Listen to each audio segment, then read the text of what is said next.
Hello, welcome to நம்ம root. ஹே யா, என்ன சம்பவம்லாம் பெருசாக ஒன்றும் இல்லை. ரிட்டன் பெங்களூர் வந்தாச்சு. அன்னைக்கு சென்னைக்கு கிளம்புனது, இன்னைக்கு பெங்களூர் வந்தாச்சு. சனி ஞாயிறு முடிஞ்சுது. ஆனால் இந்த சனி ஞாயிறில் என்ன நடந்தது? பெருசாக ஒன்றும் நடக்கலை. போர் அடித்தா எப்போவுமே ஒன்று ஃப்ரெண்ட்ஸோட இருக்கிறது, இல்லைன்னா ஒருத்தன் இருக்கான். இது அந்த ஒருத்தன் இல்லை, இது இன்னொரு ஒருத்தன். அங்கே போய் அவன் வீட்டு மாடியில் அப்படியே உட்காந்து நிறைய கதை பேசுறது மாதிரி போகும்.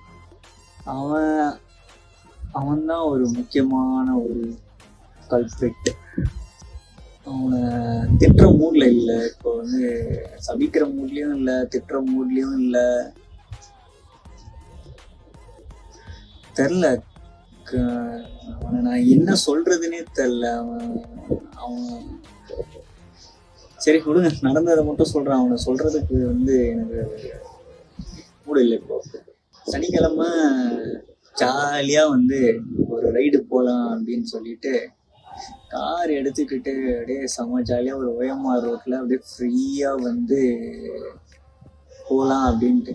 ஓஎம்ஆர் ரோட்ல ஃப்ரீயா அப்படியே பாட்டை போட்டுட்டு ஜாம் பண்ணிட்டு அப்படியே ஸ்லோ டிரைவ் ஒரு 40-60 காலி ரோட்ல ஓட்டலான்ட்டு சனிக்கிழமை வண்டி எடுத்துக்கிட்டு அவனும் நானும் ஒரு 5 மணிக்கு கிளம்பணும். கோயம்பேடுல டிராஃபிக் ஸ்டார்ட் ஆச்சு. சரிங்களா, சரின்ட்டு போறோம் போயிட்டே இருந்தோம். எப்படியோ தட்டு தடுமாறி வடபழனி பிரிட்ஜு ஏறிட்டோம். ஏறி ஒரு கால்வாசி பிரிட்ஜு ஏறியாச்சு. பெட்ரோல் ரிசர்வ்ல இருக்கிறத பார்க்கல.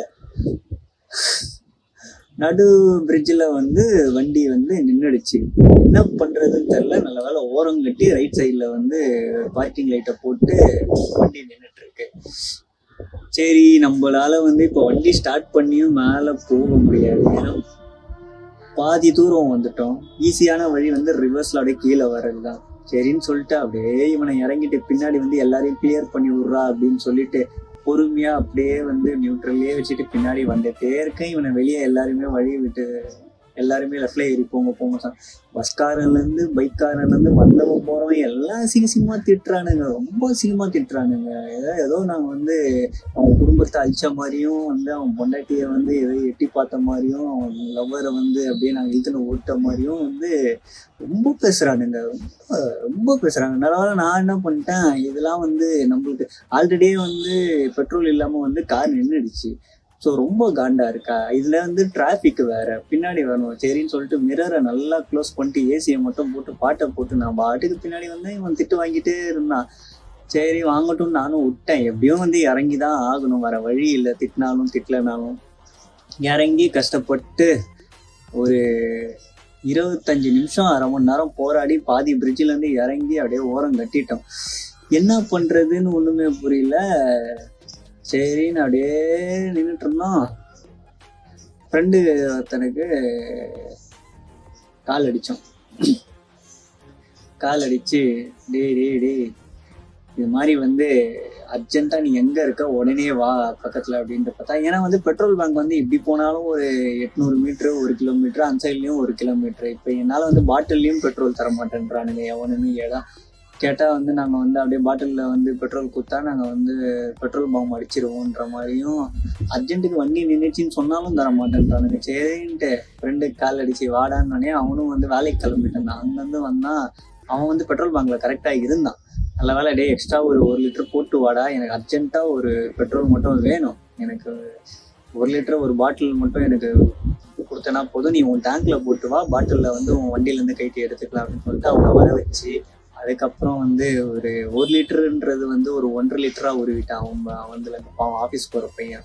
பரவாயில்ல, அவன்கிட்ட உருவுறதுல தப்பு இல்லை. ஒரு 1.5 லிட்டர் உருவிட்டு காரில் போட்டுக்கிட்டு திருப்பியும் காரை யூட்டர்ன் அடிச்சுட்டு பெட்ரோல் பேங்க்ல பெட்ரோல் போட்டு, அப்பா பெட்ரோல் போட்டாச்சு, ஜம்முன்னு ஜாலியாக பாட்டி கேட்டு போகலான்ட்டு அப்படியே திருப்பியும் வடபழனி பிரிட்ஜ் மேலே ஏறுறோம்.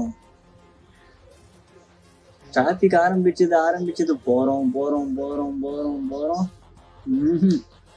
ஓஎம்ஆர் போகிற பிளானை கேன்சல் பண்ணிட்டு சரிரா நம்ம பெசநகர் வரைக்கும் போகலாம் அப்படின்னு சொல்லிட்டு பெசநகருக்கே அப்படியே பொறுமையாக போயிட்டு அப்படியே போயிட்டோம். ஒரு 2.5 மணி நேரம் அப்படியே அங்க போறதுக்கே பெசநகர் போறதுக்கே எங்க வடபழனிலேருந்து பெசநகர் போறதுக்கே ஒரு 2.5 மணி நேரம் 3 மணி நேரம் ஆயிடுச்சு.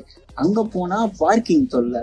என்னடா எங்கந்துடா இவ்வளோ வரீங்க ஞாயிற்றுக்கிழமை ஆனா எல்லாருமேன்ற மாதிரி வந்து அப்படி இப்படின்னு கஷ்டப்பட்டு வந்து பார்க்கிங் போடலான்ட்டு இந்த முனையிலேருந்து பெசநகரோட இந்த முனையிலேருந்து அப்படியே போகிறோம் வண்டி நிறுத்த எங்கேயும் இடம்ல. சரின்ட்டு கஷ்டப்பட்டு சர்ச்சு இருந்தது, அந்த சர்ச்சு பார்க்கிங்க்கு போய் பாட்டுக்கு வண்டியை விட்டு வந்துட்டோம்.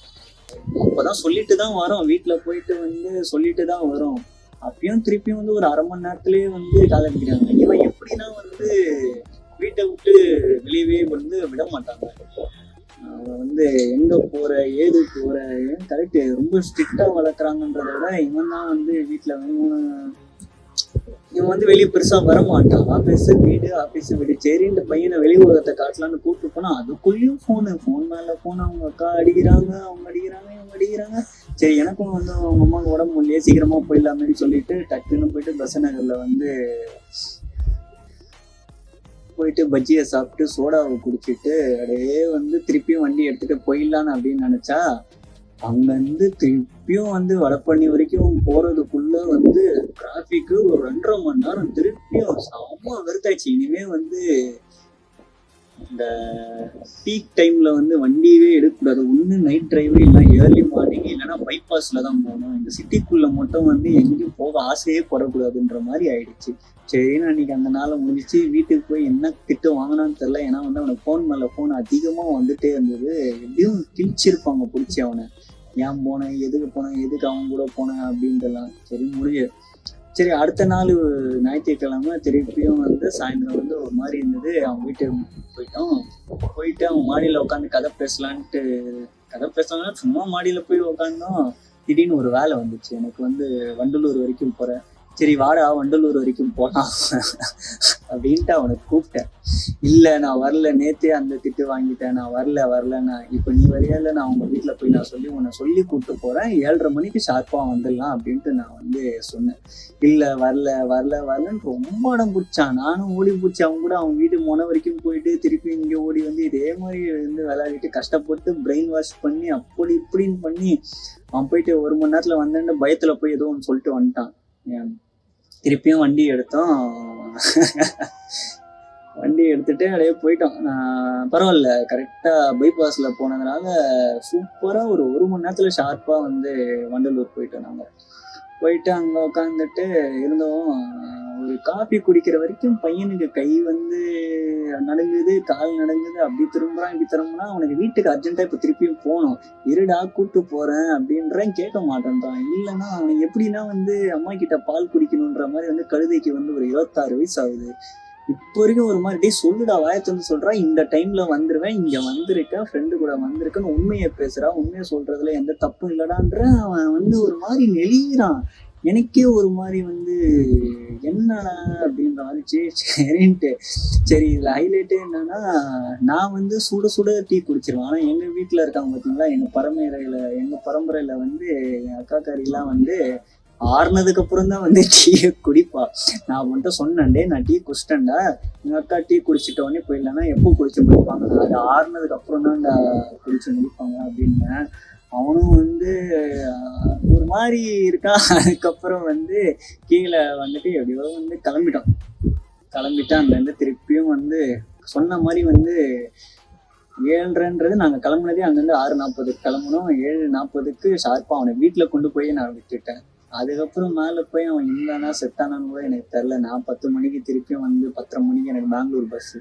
நான் 10:30 மணிக்கு பஸ் ஏறி நான் வந்து திருப்பியும் பெங்களூர் வந்துட்டேன். அதுக்கப்புறம் வந்து என்னன்னு தெரில, அடுத்த வாரம் அவள்தான் இனிமேல் வந்து வரமாட்டான்னு நினைக்கிறேன். அவன் என் கூடயே வந்து வரமாட்டான்னு நினைக்கிறேன். இருந்தாலும் நான் கூப்பிட்டு போயிடுவேன். அது ஏன்னா வந்து நான் வந்து அவனை பாவம் பார்க்குற நிலைமையில நான் இல்லை. ஏன்னா வந்து இப்போ என் வாழ்க்கை வந்து நான் இந்த மாதிரி இருக்கேன்னா வந்து ஒரு மாதிரி போகுதுன்னா வந்து கேவலமான ரீசனு ஒரு சூனியம் யாருன்னு பார்த்தா அவன் அதில் ஒரு புள்ளி. அவன் இன்னும் நிறைய இருக்கு.